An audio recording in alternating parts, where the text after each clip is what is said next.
प्यारे बच्चों, लॉकडाउन के दौरान में मजबूरी है कि हमें ऑनलाइन पढ़ना पड़ेगा। इसलिए अब फिर से वीडियो बना करके और ऑनलाइन क्लास, मुझे लगता है ऑनलाइन क्लास में सभी बच्चे नहीं जुड़ पाते, इसलिए मुझे वीडियो बनानी पड़ रही है। और वीडियो अगर व्हाट्सएप पर नहीं पहुंच पाई, ज़्यादा लंबी हुई, तो फिर मैं यूट्यूब चैनल्स के द्वारा भी आपको भेजूंगा या टुकड़ों में करके आपको व्हाट्सएप से भी भेजूंगा। मेन पर्पज है कि किसी न किसी तरीके से आपको अपने सिलेबस को पूरा दोहराना, याद करना। तो हमारा छठा चैप्टर है जिसका आपको पता ही है, लोकतंत्र व्यवस्था का संकट। मैंने आपको कुछ क्वेश्चन और ऑडियो भेजी थी। इसके लिए मैं आपको एक छोटी सी वीडियो क्लिप बना करके समझा देता हूँ कि लोकतंत्र व्यवस्था का संकट, इसका मतलब क्या हुआ। अर्थात हमारे देश में लोकतंत्र था और इंदिरा गांधी उस समय प्रधानमंत्री थी।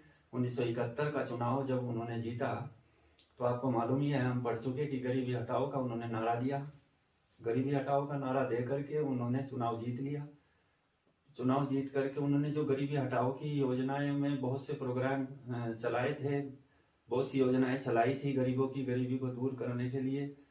उनके लिए आगे कुछ ऐसी घटनाएं हुई जिसके कारण सरकार नहीं कर सकी, और मजबूरन कुछ ऐसे कारण हैं जो हम आगे पढ़ेंगे, जिनके कारण उसे 25 जून 1975 को आपातकाल की घोषणा श्रीमती इंदिरा गांधी को करनी पड़ी। उसके कारण से भारत का जो संघात्मक शासन था, लोकतंत्र शासन था, वो एकात्मक शासन हो गया। क्योंकि आप जानते हो कि अनुच्छेद 352 के अंतर्गत जब देश के ऊपर आपातकाल की घोषणा की जाती है, राष्ट्रपति महोदय अपने अनुच्छेद 352 का प्रयोग करके पूरे देश में जब आपातकाल की घोषणा करते हैं, तो राष्ट्रपति शासन हो जाता है और देश की संघात्मक व्यवस्था एकात्मक में बदल जाती है। तो उसी कारण से ये कहा जाता है कि भारत के लोकतंत्र पर यह एक संकट था। अब आगे हम पढ़ते हैं कि आखिर इंदिरा गांधी ने आपातकाल की घोषणा क्यों लगाई, आपातकाल की घोषणा के क्या कारण थे।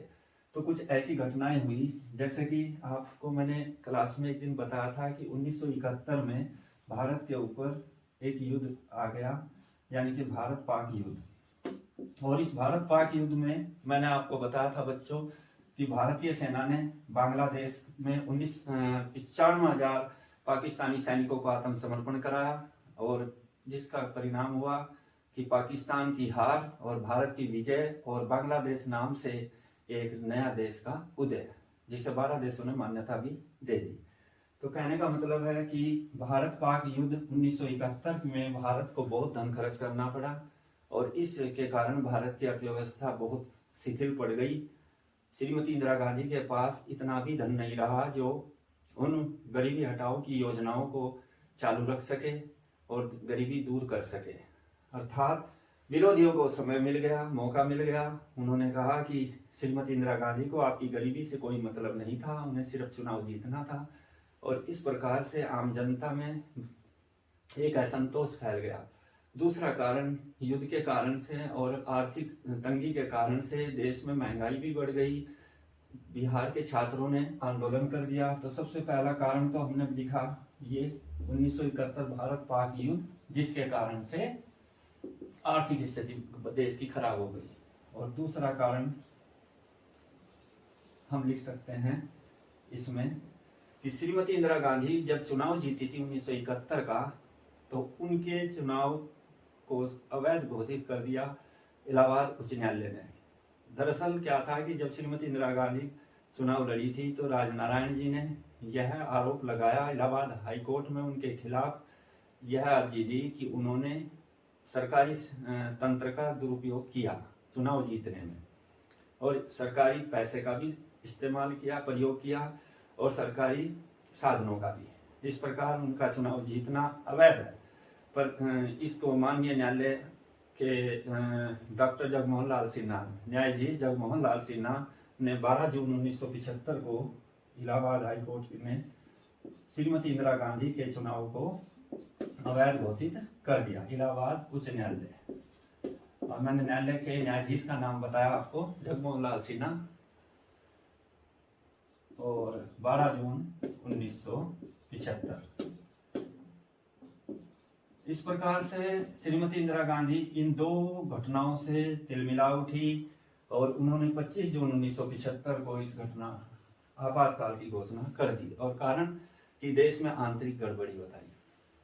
वैसे तो और भी कई कारण मैं आपको बताऊंगा, फिलहाल ये दो महत्वपूर्ण कारण हैं कि भारत पाक युद्ध के कारण आर्थिक तंगी, धन का अधिक प्रयोग हो गया।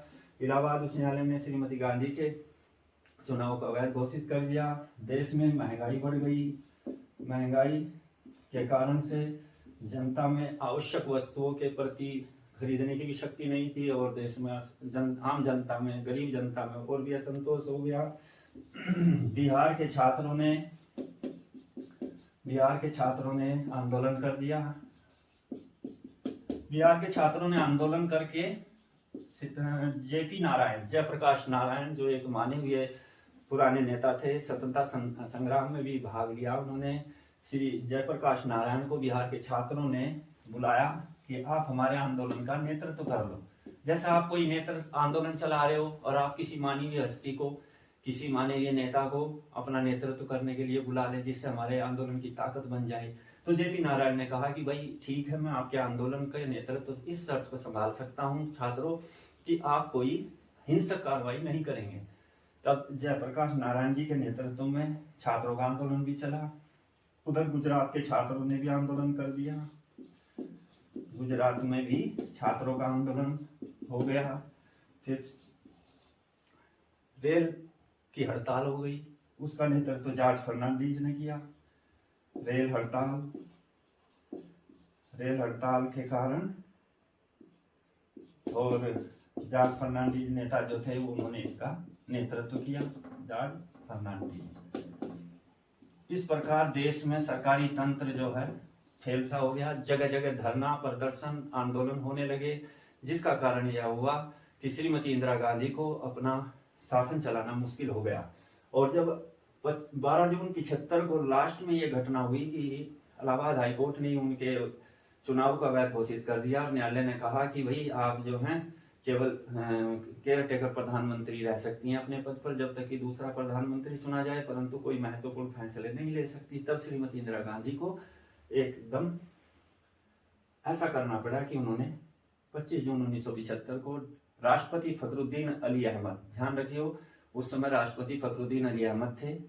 और ये भी एक नंबर का क्वेश्चन पूछा जाता है अक्सर कि 25 जून 1975 के आपातकाल की घोषणा के समय राष्ट्रपति कौन थे। तो इस प्रकार बच्चों, जब देश में अंदरूनी हालात खराब हो गए तब श्रीमती इंदिरा गांधी ने अनुच्छेद 352 का प्रयोग करके, और यानी कि यहाँ हम लिख देते हैं धरना, प्रदर्शन व आंदोलन। तो सभी विरोधी दलों ने इकट्ठे होकर के फिर, यानी कि जब श्रीमती इंदिरा गांधी ने आपातकाल की घोषणा लगा दी तो देश का संघात्मक शासन एकात्मक हो गया। देश में धारा 144 लगा दी गई, निवारक नजरबंदी का प्रयोग कर दिया गया। निवारक नजरबंदी 11वीं में आप पढ़ चुके हो, तो निवारक नजरबंदी का प्रयोग हो गया और देश में सभी धरना प्रदर्शनों पर रोक लगा दी गई, जिसका कारण से सभी नेताओं को जेल में डाल दिया गया। यहाँ मैं आपको एक बात बतानी और आवश्यक समझता हूँ कि श्रीमती इंदिरा गांधी के खिलाफ जब जेपी नारायण ने छात्रों का आंदोलन संभाला तो पूरी जनता को ही अपने साथ ले लिया और उन्होंने संपूर्ण क्रांति का नारा दिया। यहाँ पर एक बात आ जाती है, एक नारा आ जाता है संपूर्ण क्रांति। तो संपूर्ण क्रांति का नारा किसने दिया? जयप्रकाश नारायण ने। उन्होंने दिल्ली चलो का नारा भी दिया और उन्होंने कहा चलो दिल्ली चलो और संसद का घेराव करेंगे। इस प्रकार संपूर्ण क्रांति का नारा जेपी नारायण और इन्हीं के नेतृत्व में सभी नेता इनके साथ लगे, सभी जनता भी जो छात्र वगैरह सभी, और दिल्ली चलो का नारा दिया। और इन घटनाओं से परेशान होकर श्रीमती इंदिरा गांधी ने जब 25 जून 75 का आपातकाल की घोषणा की तो ये सारे नेता जेल में डाल दिए गए। इस प्रकार सभी नेता बंदी बना लिए गए। श्रीमती इंदिरा गांधी ने 42वां संविधान संशोधन किया 1976 में। आपको मैंने क्लास में भी एक दिन बताया था, जिसे मिनी कॉन्स्टिट्यूशन कहा जाता है। क्यों कहा जाता है? क्योंकि इस संविधान संशोधन में श्रीमती इंदिरा गांधी ने संविधान में इतने संशोधन किए कि यदि वे सारे संशोधन कहीं एक बुक में रख दिए जाए, एक जगह इकट्ठे कर लिए जाए तो एक छोटा सा संविधान बन जाए। तो 42वें संविधान संशोधन के द्वारा ही देश की, हमारे संविधान की प्रस्तावना में एकता, अखंडता, समाजवादी पंथ निरपेक्ष सब जोड़े गए और श्रीमती इंदिरा गांधी ने संसद का कार्यकाल भी 1 साल और बढ़ा दिया। जो 5 साल में चुनाव 76 में होने थे वो अब 77 में चले गए और न्यायालय की भी बहुत सी शक्तियां काट गई। इस प्रकार श्रीमती इंदिरा गांधी के इन कृत्यों के कारण 1977 में जाकर के जब चुनाव हुए, ये सभी नेता जेल से छोड़े गए, यानी आपातकाल की घोषणा खत्म हुई, तब सारे नेता जेल से बाहर आए। नेताओं को भी, इन विरोधियों को दिखाई दे गया कि भाई इंदिरा को हटाने के लिए क्या किया जाए। इंदिरा को हटाने के लिए हमारा एक होना आवश्यक है, क्योंकि कोई भी अकेली पार्टी इंदिरा को नहीं हटा सकती। तो इंदिरा को हराने के लिए उन्होंने कहा कि इंदिरा हटाओ। तो इंदिरा हटाओ का नारा किसने दिया? विरोधी दलों ने, इंदिरा हटाओ। उन्होंने इसके लिए अपनी एक सामूहिक पार्टी बनाई, जिस पार्टी का नाम रखा उन्होंने जनता पार्टी। जनता पार्टी सन 77 के चुनाव में कांग्रेस यानी इंदिरा गांधी के खिलाफ एक पार्टी बना ली उन्होंने, सबने इकट्ठे होकर उसका नाम रख दिया जनता पार्टी। जैसा आजकल भी तुम देखते हो ना कि मोदी जी को हराने के लिए कई बार ये सारी पार्टियां आपस में गठबंधन करने लगती हैं चुनाव जीतने के लिए। तो हम अपने टॉपिक पर आते हैं। तो इसी तरह उस समय इंदिरा गांधी को हराने के लिए सारे नेता इकट्ठे हुए और इन्होंने एक ध्यान रखना, साम्यवादी दल इसमें नहीं थे, यानी गैर कांग्रेस साम्यवादी दल, जैसे CPI communist party of India, CPIM मार्क्सवादी कम्युनिस्ट पार्टी और लेनिनवादी कम्युनिस्ट पार्टी, नक्सलवादी जिन्हें हम कहते हैं, वो आगे पढ़ेंगे। तो कहने का मतलब है कि जितने भी गैर साम्यवादी दल थे ये सब एक जगह इकट्ठे हुए, जिनमें जनसंघ से ही बीजेपी बनी आगे, जनसंघ, राष्ट्रीय लोक दल और आपका कांग्रेस संगठन और समाजवादी सोशलिस्ट पार्टी यानी सोशलिस्ट पार्टी। इस प्रकार ये सभी पार्टियां इकट्ठी होकर के और क्या पार्टी बना ली? जनता पार्टी। इन सब पार्टियों ने मिल करके जनता पार्टी बना ली। अब जनता पार्टी चुनाव जीत गई, 225 सीटों के साथ में ये आए सन 77 के चुनाव में। 1977 के चुनाव में देश में पहली बार गैर कांग्रेसी सरकार बनी। ध्यान रखो बच्चों, सबसे पहली बार हमारे सेंटर में, देश में जो है पहली बार गैर कांग्रेसी सरकार बनाई और इस गैर कांग्रेसी सरकार का नाम जनता पार्टी की सरकार। इन्हें 225 सीटें मिली थी और इस प्रकार से इन्होंने अपनी सरकार बना ली। मोरारजी देसाई देश के प्रधानमंत्री बने। थोड़ा बोर्ड छोटा है इसलिए मुझे आगे फिर लिखना पड़ेगा।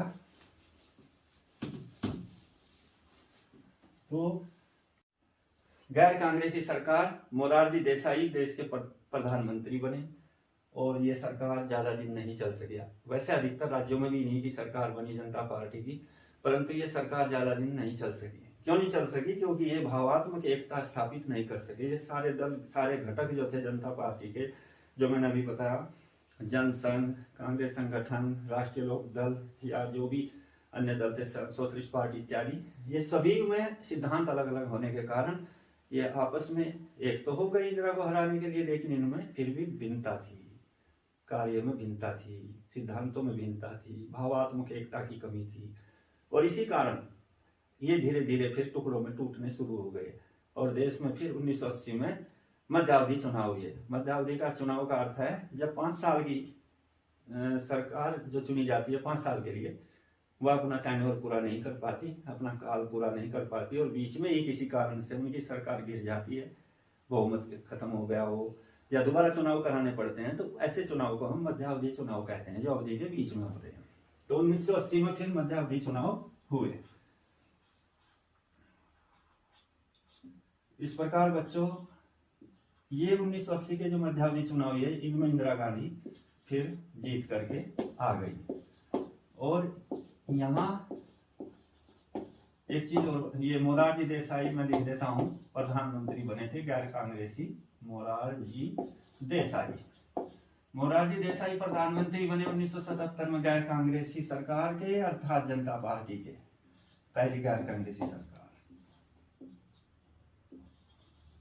इस जनता पार्टी के अध्यक्ष कौन थे? मोरारजी देसाई।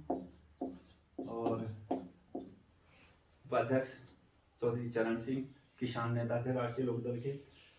इस प्रकार 1980 में इंदिरा गांधी फिर से जीत गई मध्यावधि चुनाव में, और ये घटक जो थे इनमें से अलग होकर बाबू जगजीवन राम जो थे उन्होंने कांग्रेस फॉर डेमोक्रेसी अपना दल अलग बना लिया, और भारतीय जनता पार्टी का भी जन्म हो गया।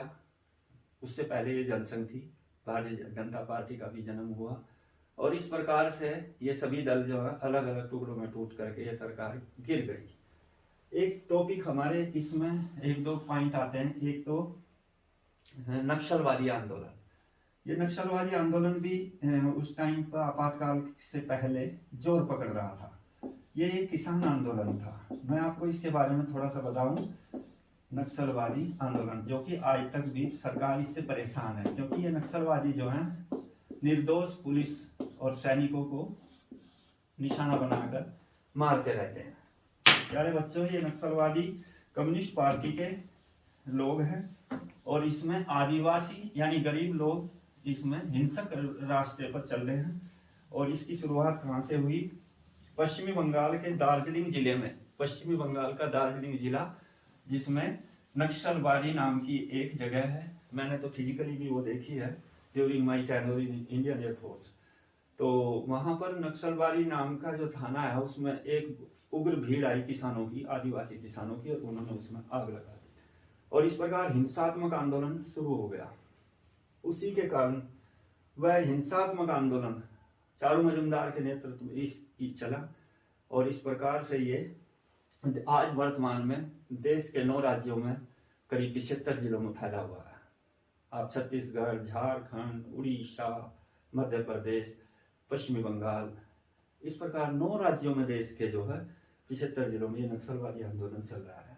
सरकार इनके खिलाफ जो भी कार्रवाई करती है उसमें कई बार अच्छी कार्रवाई, मतलब निर्णायक कार्रवाई हो जाती है, लेकिन फिर भी ये धोखे से जो बहुत से सैनिकों को हमारे मार दिए। आज तक बहुत से सैनिक इसमें मारे गए। इससे भी खत्म करने के लिए वर्तमान सरकार से यही उम्मीद है कि इन नक्सलवादियों को, इनके नेताओं को बैठा करके वार्ता के द्वारा इनकी समस्याएं पूछ करके और इनका रास्ता निकाला जाए, जिससे कम से कम शांति की स्थापना हो। कुछ इसमें विदेशी ताकतों का भी हाथ होता है, वो आगे पढ़ेंगे हम आगे दूसरी वीडियो में। फिलहाल के लिए वीडियो लंबी ना हो जाए, मैं ब्रेक कर देता हूँ। अगर इससे थोड़ा भी आपको समझ में आया तो आगे मैं आपको दूसरी वीडियो से और अच्छी वीडियो बना के भेजूंगा। Thank you. जय हिंद।